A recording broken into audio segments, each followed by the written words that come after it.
एक बार की बात है। एक छोटे से गांव में अनाया नाम की एक महिला रहती थी।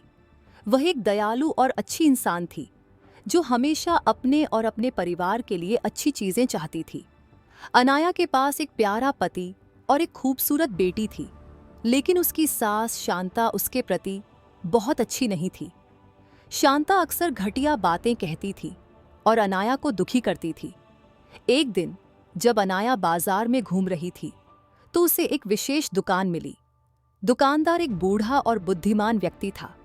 अनाया ने उससे कहा कि वह खुश रहना चाहती है और चाहती है कि उसके साथ अच्छी चीजें हों, भले ही उसकी सास निर्दयी थी।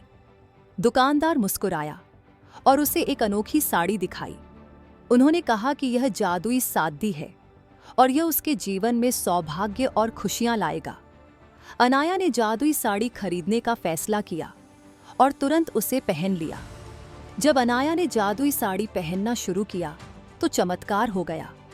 उसकी सास अनाया के साथ बुरा बर्ताव करने की बजाय उसके साथ प्यार और सम्मान से पेश आने लगी।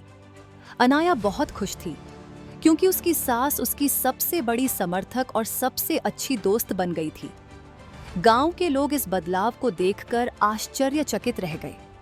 जादुई साड़ी की वजह से अनाया के परिवार में खुशियां आने लगीं।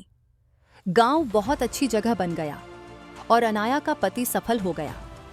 उनका घर हमेशा प्यार से भरा रहता था और सभी का आपस में मेल जोल रहता था। अनाया की बेटी एक प्यारे और देखभाल करने वाले घर में बड़ी हुई और वह बहुत खुश थी।